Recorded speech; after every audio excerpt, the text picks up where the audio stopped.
Hey everyone, welcome to Sam's Sports Corner, episode 71.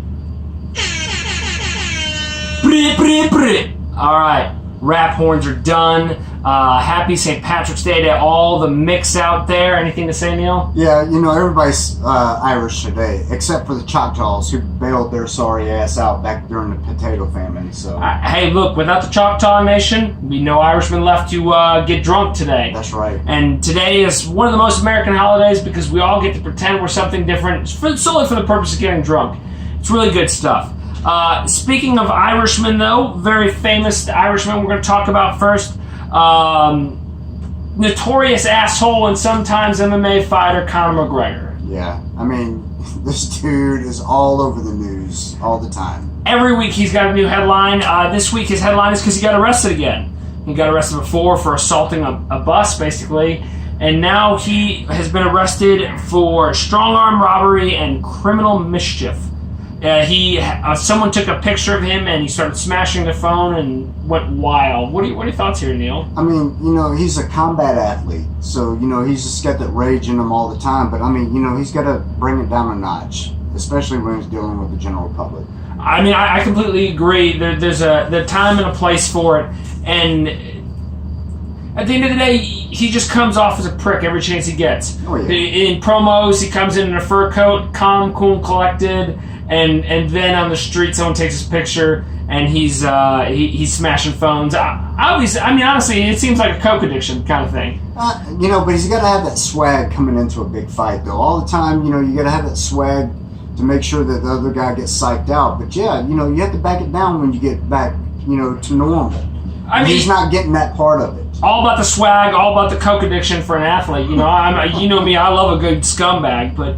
I mean, smashing the dude's a fan, obviously. He's taking your picture. Bad look for the Irish nation because, they're so well known for being calm, level-headed, non-alcoholic individuals. So this is a really bad look for the Irish people that we were not expecting at all. Yeah. Damn shame for us Irish folks. Moving right along, somehow Conor McGregor was not the baby of the week, even with that outburst. We actually do have, for the first time in a few weeks, a new baby of the week. Listen to that annoying-ass cry. Speaking of annoying-ass crying, Russell Westbrook last week, during a game against the Utah Jazz, got chirped by some fans. They said some stuff. He said it was racially motivated. They said something about putting him on his knees. I don't know their side of the story. That's what he said.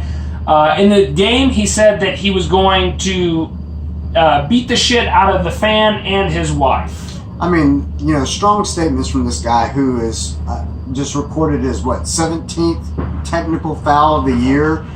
If it does not get rescinded, he's going to have to sit out a game, which is going to cost him about $256,000. Yeah, I mean, so we're talking about a guy here who's making $28 million a year, and in interviews is crying about how the league has got to protect the athletes from fans saying these kinds of things like, "Hey, look, titty crybaby, get off the nipple. You're making $28 million a year. These people are paying to see you play. You're going to have to deal with a little bit of criticism. You're going to have to deal with people talking shit. That's the whole part. That's part of the deal. Yeah. You play your ass off. You get talked shit to by people who are not even a tenth as athletic as you. I mean, armchair quarterbacks. And you make your money. And then you shut up and you enjoy your $10,000 bottles of vino or Cavassier or whatever they're doing nowadays. The going thing is. I think it's Kenny Crybaby bullshit. And I'm honestly sick of athletes crying about regular citizens chirping them. That's part of the deal. Definitely. You get $28 million a year, and you get your super yacht and your fucking jet ski. I'm gonna tell you you're fucking soft, and I could do your job better than you, even though it's completely unreasonable. It's just part of the deal. Yep, exactly. Moving right along, Johnny Manziel, former notorious asshole, supposed to turn his life around, obviously banned from the CFL. They won't release the reasons why.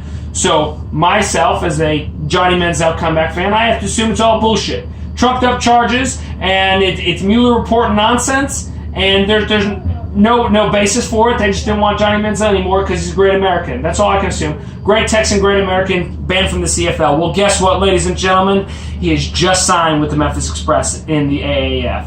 What do you think about that? Yeah, Neil? I think it's going to be a great fit. You got Mike Singletary, who's the coach there. He's old school all the way. The samurai, baby. Yeah, Chicago Bears, back from the day kind of guy. I think this is the guy that Johnny Manziel needs to get him back into the focus of the game. Yeah, definitely an old school type football coach. I think he needs the structure. I do think Johnny Manziel's grown up a lot, and I think this will be his chance to get back to the league. I honestly do. A bunch of AAF teams are already signing on with football teams to try and bridge that gap as kind of a minor leagues. Singletary, like we said, though, is an old school coach, so we're going to see how that jive works, if they're going to be able to work together. But honestly, as a self-expressed Memphis fan, the Express, that's my team. Very excited to see Johnny Manziel sling the rock for them. Yeah, definitely. I just want to see what he's got. Tons of talent.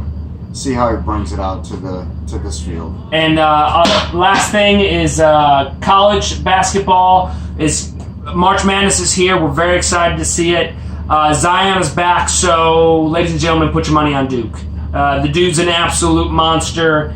And if you're putting your money anywhere else, you might as well just send it to Sam Sloan. I have a PayPal, Venmo, and Cash App if you're curious. I'll link it for you. Yeah. Any last thoughts here, Neil? Definitely. Great team, great coach. They're going to win it all. Well, I hate Coach K. Don't get me wrong. Obvious scumbag, but Zion is the truth. And that's where your money needs to be, I think. He's a great coach. He doesn't have mob ties like Calipari. Oh, I'm sorry. Breaking news? I think we just broke news about some criminal activity for Kentucky you never fans. know. You never know. So. All right. Well, I think that's all we got for this week. Neil, any last words? Yeah. Usually I do a shout out to the family members, but I want to give a shout out to you this week, man. Thanks for having me on this during this deployment. I've really enjoyed myself, and I hope to do it again in the future real soon. And just so everyone knows, we're probably going to be launching an actual podcast when we get back stateside because me and Neil will be probably about 3,000 miles away from each other. So I appreciate everything Neil's done for the show, and look out for new, different types of content here in the coming months. Thank you, everyone, for your support, and we'll see you all again next week. See ya.